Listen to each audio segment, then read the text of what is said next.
So I decided to do my presentation on the importance of exercise for college-aged individuals. There we go. When someone goes to college, there are a lot of things that are different than when that person is in high school.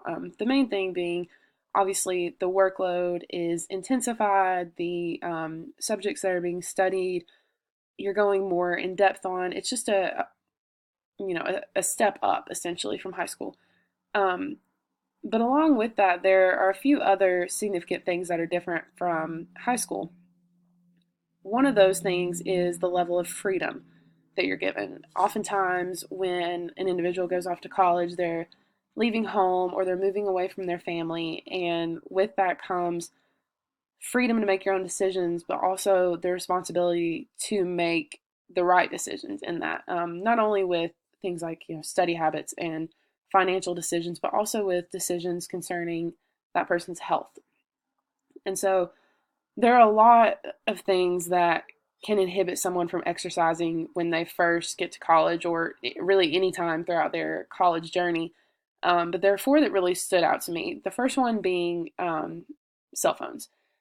We, as a society in general, not just college aged individuals, are glued to our cell phones. They almost act as like a security to us. It's like without our cell phones, we feel like we can't do anything. Not only that, but they can easily become an addiction. And so, a lot of times, with college age students, or really with people from several different age ranges, that can become an excuse not to be productive or not to go exercise in this instance. A lot of people would rather sit around and scroll through Facebook or Instagram than go for a run, or they would rather watch an episode of Netflix than go to the gym for an hour. And so that's a really big inhibitor just in our society as a whole. Another one that's more specific to college is, as I mentioned, when you go to college, the workload is much greater than when you're in high school. And so people often feel overwhelmed. They feel like they have no time because of the amount of studying they're having to do or the amount of homework they're having to do, which does take up a lot more time than what they may be used to coming from high school. The third and fourth ones kind of go hand in hand a little bit. One of them is sleeping. When I was in undergrad, and I know several other students, I loved to sleep in my free time just because I did feel so tired from. I was a college athlete, so from athletics, but also from just the school work in general. And so on my weekends or my free time, if I had the choice between going to exercise or sleeping in an extra couple of hours, I definitely wanted to sleep in. The other one is parties. Um, Parties are a huge part of college and can influence a lot of decisions, unfortunately. One of those being exercise. And not only is it the decision to exercise, but how partying makes you feel after the fact could also be an influencer in whether or not a college student goes to exercise. So some of the negative effects of a lack of exercise, the first one and kind of the most obvious one is an increased amount of visceral fat for the human body, and usually with that, an increased body weight. Along with that, there typically are increased risks for certain diseases, diabetes being one of those, and also different like certain cardiac disorders. You also begin to see muscle atrophy if you're not exercising. And with muscle atrophy comes along an increased risk of injury, which is not good. And you don't necessarily have to be exercising to get injured. That could happen really doing anything. So that's obviously not good. And then the last one, although there are a number of others, is the possibility of a worsened mood, increased anxiety, and increased stress levels, all kind of resulting in a decreased mental health state, I guess is the best way to put that. And those are all kind of circumstantial and differ based on person to person, but that's just something you typically see brought along with some of these other negative side effects. On the flip side, some benefits of regular exercise. The first one is weight management. Now, that doesn't necessarily mean losing weight. It can. You can lose weight through by losing fat if you're exercising, but for some people, they need to put on weight, and that can also happen by building muscle, which I'll get to in a second. But you're in control of it essentially when you're exercising. It's not up to, you know, your diet. Like, I mean, your diet still plays a big role in it, but you're actively doing something to control where your weight stands. The next one, kind of to piggyback off of the last slide, instead of an increased, have a decreased risk for certain diseases such as the diabetes that we talked about and also different cardiac disorders. You likely will have an increased muscle mass depending on what you're doing, especially if you're resistance training. And with that, you would be less likely to become injured. Now, that's not to say you won't become injured because different things can happen, but you'll be protecting your body a little bit more in that way. It's going to acutely improve your mood through the release of endorphins and will chronically improve your mental health state. It also will help to improve your sleep quality, which is huge for college students. So one of the most common excuses, I guess, for not exercising as a college student is that they don't have enough time to exercise, that they're too busy. But the reality of it is doing something is better than doing nothing at all. For someone who is extremely sedentary, even getting out and going for an 8 to 10 minute run in the mornings, which is, depending on the pace, could be around a mile for someone who's not done a whole lot. It's going to work wonders for them. Now, that is not necessarily going to meet kind of the criteria for how much you should be doing in a week, but it's better than doing nothing at all. And that's something that can easily be worked into your day, whether it be in the morning or in the evening.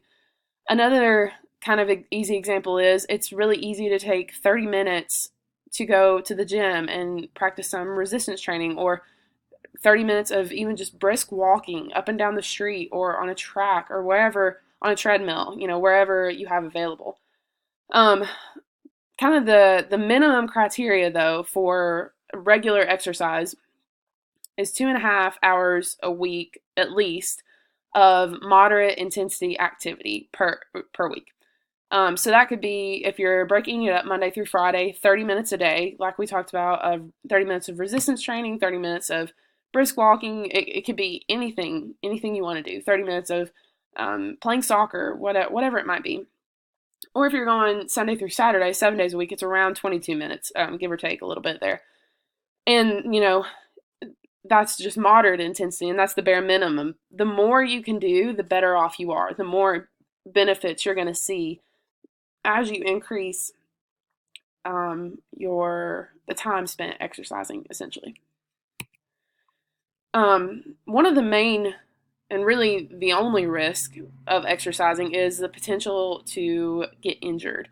And that is, for a lot of people, especially people who don't have a lot of experience with exercise, that is their drawback. That's their fear. That's why they maybe don't get into it full steam ahead. So some tips for reducing the risk of injury while exercising are, first of all, if you perform a proper warm-up and a cool-down afterward, or a warm-up before and a cool-down after, that will help not only prepare your body for exercise, but also bring it back to a relaxed state before you go about the rest of your day. Another good tip is, especially if you're someone who is currently sedentary and has not done a whole lot of exercise, to start slow. Don't day one try to go run a marathon or, something crazy like that. Start at a lower level, start slow, and then gradually, as you feel yourself improving, boost that activity level up.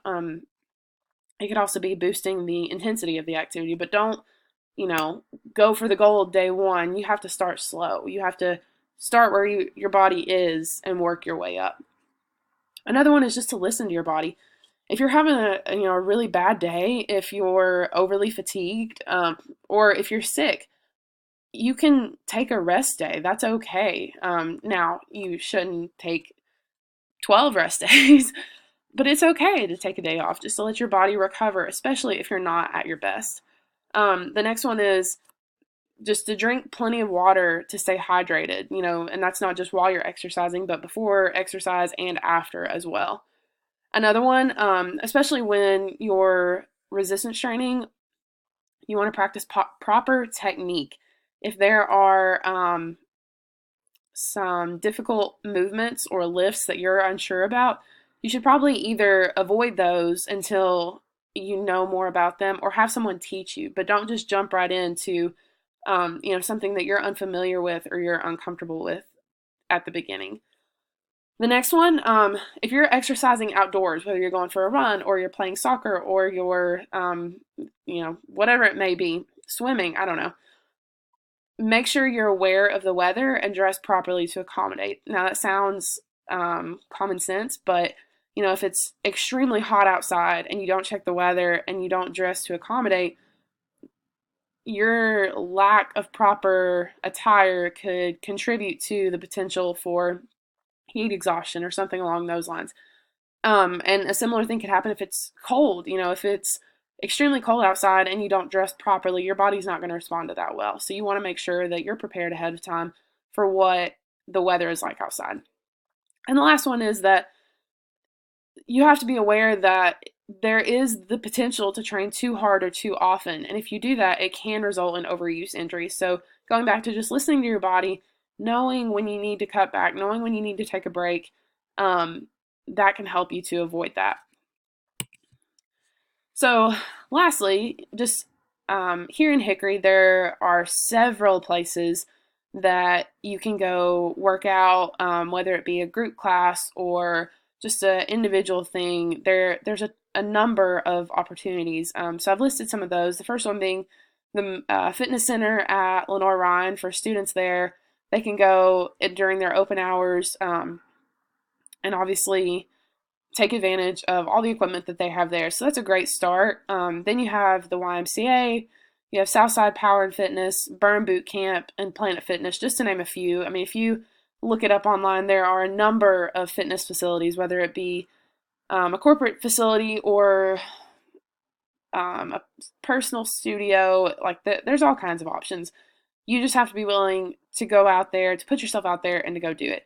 Now, you don't necessarily have to go to one of these places. If you just want to go for a run through the neighborhood, then perfect. There's lots of good sidewalks and trails, and there's a track at Lenore Ryan that's always open to the public. So there are plenty of opportunities, but I really hope this presentation has been helpful and persuasive in showing you, as a college student, why it is imperative for your health, both now and long term, for you to be exercising on a regular basis.